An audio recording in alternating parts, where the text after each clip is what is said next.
This week on Wilderness Systems Kayak Bassin Show, Chad Hoover's in Mississippi with local bass angler Tim Rogers. The guys are looking for monster bass in the man-made lake managed by the Palmer Home for Children, a privately funded orphanage found just outside Hernando.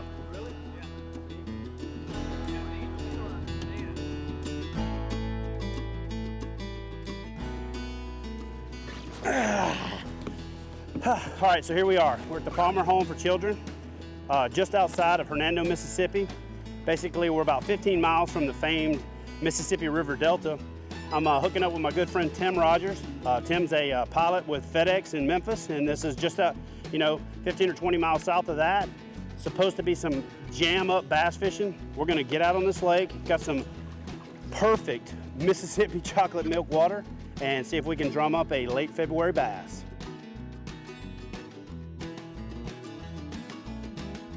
So you're down? As soon as I get rigged up. All right, so you heard it. Tim's in on the challenge. The triple 20 challenge. $20 for the first fish, $20 for the biggest fish, and $20 for the most fish. It's gonna suck to have all this hospitality and still have to take $60 from him. You know what I'm saying? That's just, what can I do? What can I do?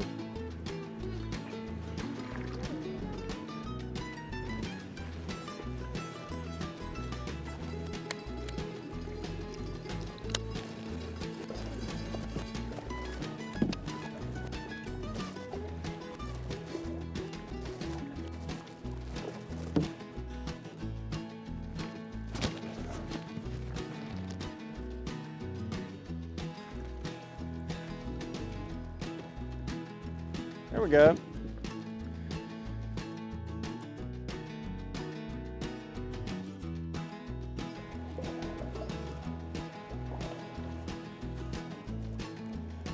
You got one? Yeah, I caught two. It looks like Tim beat me to the first 20 bucks. But so far I've got the biggest. Ah! Ooh. Well, there's one.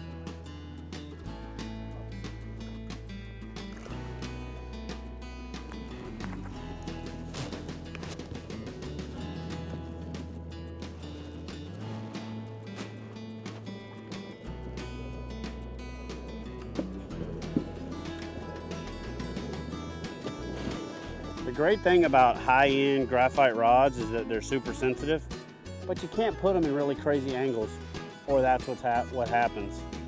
Totally my fault. Hooked a bag on the bottom, brought it up, tried to lift it, should have pulled out a little extra line, didn't do it. High sticked it. Oh, no, I just didn't. $100 goof up. That could have been the fish gods telling me that I should be fishing a jig instead of a rattle trap, so I'm gonna listen. Stay tuned as the guys continue their hunt for trophy bass at the Palmer Home for Children in Hernando, Mississippi. This week on Wilderness Systems Kayak Bassin Show, Chad Hoover's joined local boy Tim Rogers on a private lake at the Palmer Home for Children in Hernando, Mississippi. My name's Tim Rogers. I'm friends with Chad through a friend of ours, Dean Castillo, who's an officer in the Navy. I flew for the Navy for 10 years. Got out, got hired as a pilot at FedEx, and been flying for FedEx for about 7 years. My wife's a counselor. She was the counselor here at Palmer Home for a year or so, and we've just made our home here in North Mississippi, and great place to be. A lot of stuff to do, a lot of fish to catch, a lot of deer to hunt. You know, Tim's a reservist right now and flies T-45s out of Meridian. But the one thing about Tim that should come to note is that, first of all, for all you little guys out there, you know, the guys that have a hard time making the team, he should be a real inspiration because not only is he a pilot, and yes, you know, I thought there was a minimum height requirement to be a pilot too, but obviously there isn't. He's flown for the Navy and also flies for FedEx, so, you know, all you short guys, you can definitely, you might not be able to ride the rides at Busch Gardens, but you can fly a 757, so, you know. There's there's lots of reasons why Chad is the way he is, none of which is because of hard work, determination, discipline. good looks. And unfortunately for him, he's had to deal with that his whole life.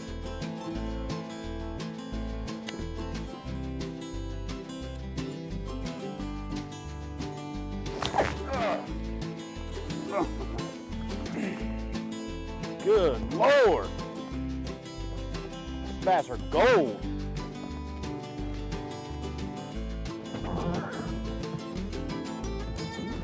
A good one.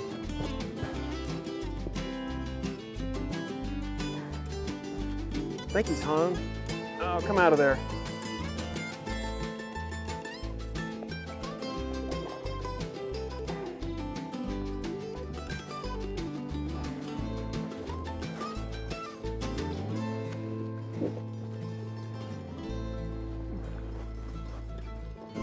There we go. Pretty good fish, 4 pound. Starting to get a little belly, but not too big. Water temperature's gotten up to about 54, and we got these fish coming up in the shallows, so that's a good thing. So, good one, not bad.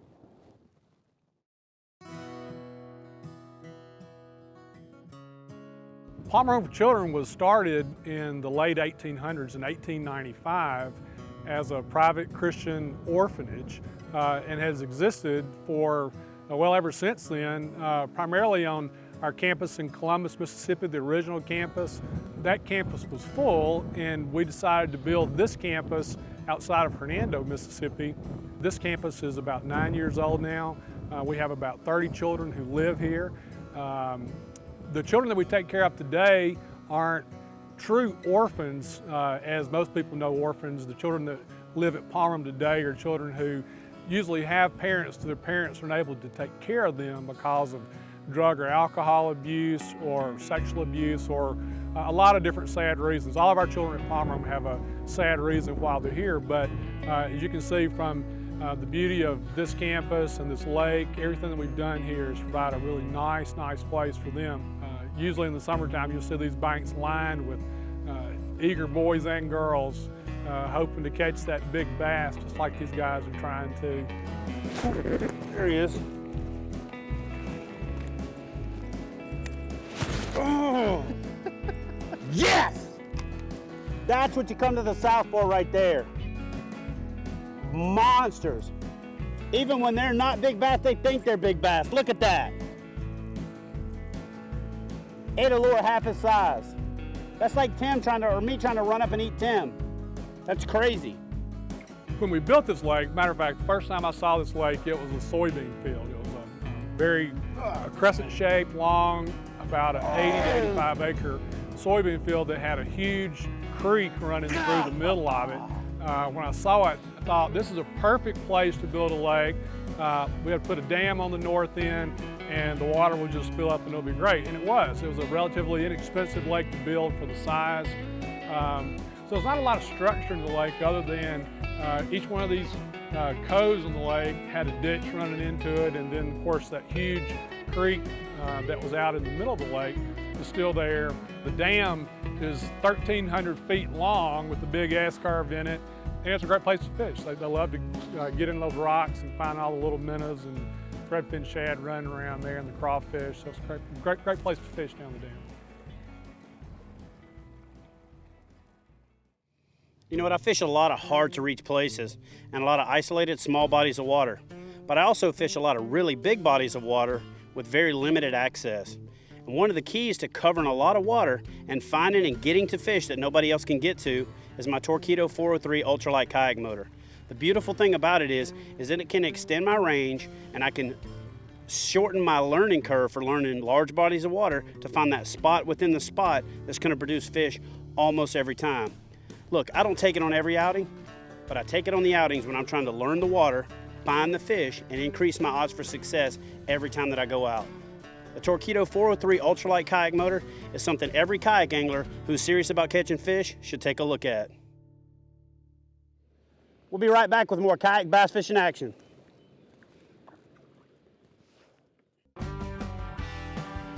Welcome back to Wilderness Systems Kayak Bassin Show. This week, Chad Hoover's battling strong winds at the Palmer Home for Children's Lake with local bass fanatic Tim Rogers.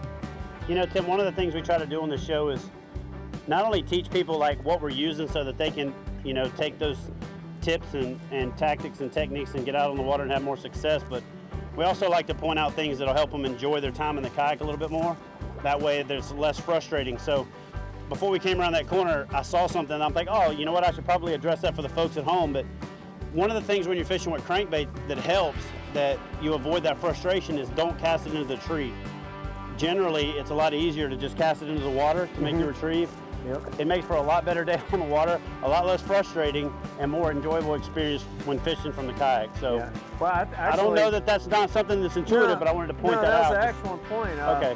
One of the things that I enjoy doing this time of year is throwing crankbaits in trees because most other time of year you do have a chance to get bit by a codmouth. Right. And this time of year you really don't have the chance. I just don't have to worry about so it. This is the best time if you're going to go in the trees. It's the best time to be in the trees. Now, just out of curiosity, in Mississippi, I had to stop at the Walmart last night and get the fishing license. But if you're going to cast into trees, do you need a squirrel hunt license and a fishing license, or can you get away with both just under the fishing license?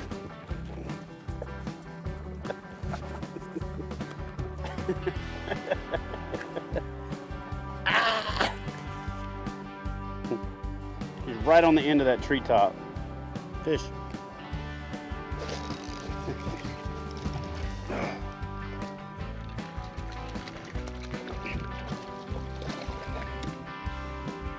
I hate to say this, Tim, but I'm back in the lead. You know, trophies are relative, and we have been getting our butts kicked in the wind today. They're up in here chasing shad. When I first picked him up, he was slinging his head around and threw out a couple of shad. Rather than take the time to throw a spinnerbait on, which hadn't been that effective today, I threw a little twin turbo crawfish style bait in there and just swam it through there. Rather than fishing it on the bottom, I just swam it through there. Give it a little silhouette, something going by. He smashed it.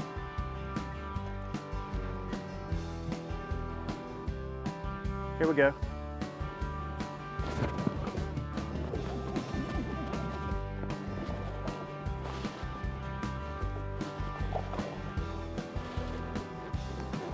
He's a good fish. He's not as good as the last one.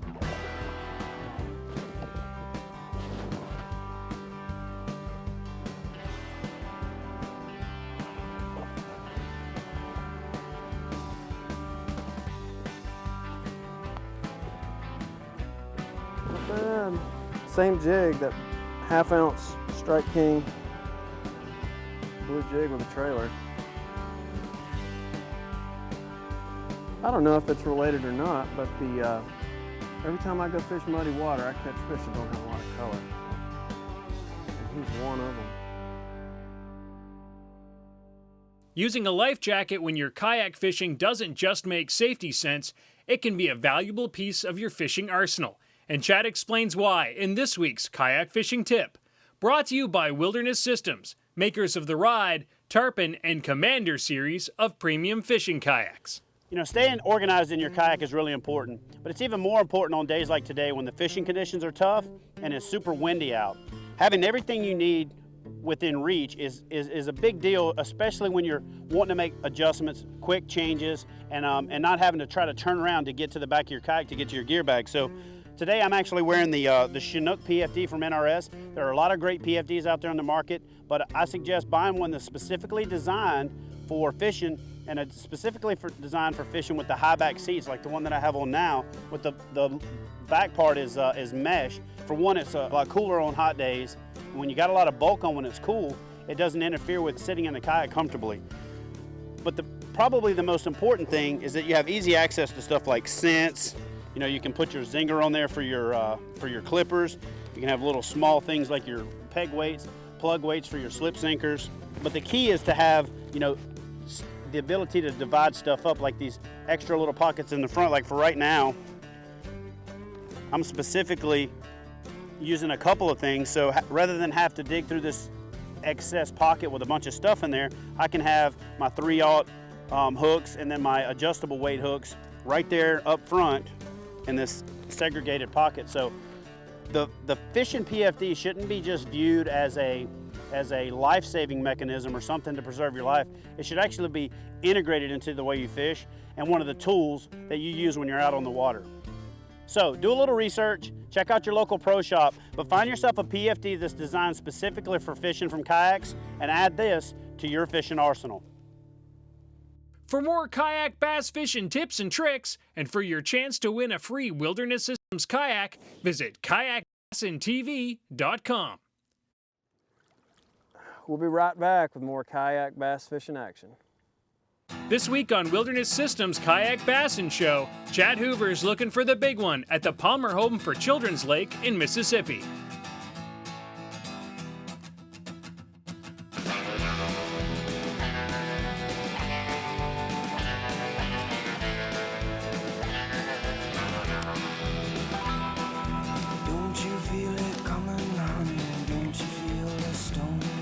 A little better fish. Whiskey is the boiling, yeah, times are getting told. Better watch where you're jumping, girl. Better watch where you dive in. You better watch for that water line or the water will turn red. Don't you feel me in your heart? Get in this kayak. Don't you feel me in your heart? Darling, I can be there. Don't tell me that you don't care.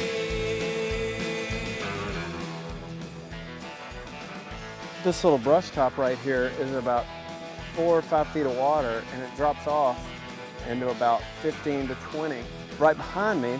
And I think these fish, the water temperature's actually gotten about 5 degrees warmer today. And these fish are just easing up out of this deep water up into here, and it seems like they're stacked up in here. No one knows the problem, no one is to blame. My shoes, they're wearing thin. I'm holding everything or something that's got to change. Don't you feel me in your Nice. don't you feel me Tim, Yeah, you got one bigger than this yet? no. Come on, don't just lay down. These fish are definitely healthy. And fat. That gut. All right, let's get her back in the water.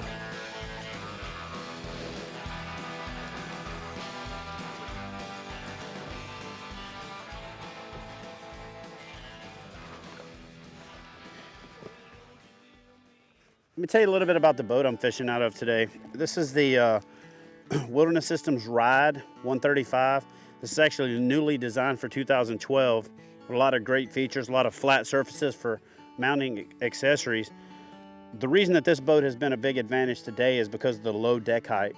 Unlike the Commander and some of the other boats out there that have a little bit higher deck height on them, on super windy conditions, especially when you're taking a lot of chop over the top, the fact that this boat is a sit on top that's self-bailing is huge.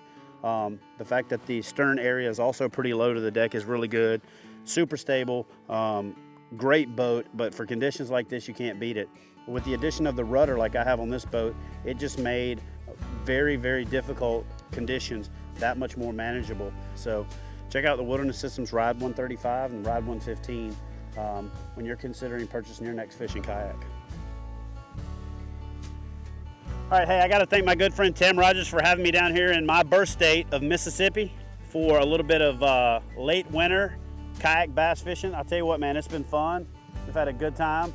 The exchanges and the humor and the camaraderie has been better than the fishing. So we're gonna have to come back to get the actual big fish that you promised me. But I'm hoping that the big fish wasn't just relative to your size, and we can actually get back here and get on some pigs one day. But I'll tell you what, man, I had a blast.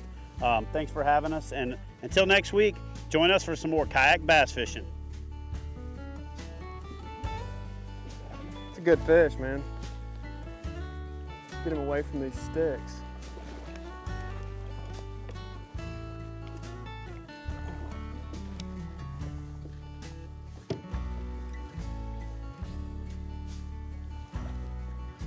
Decent. You know what?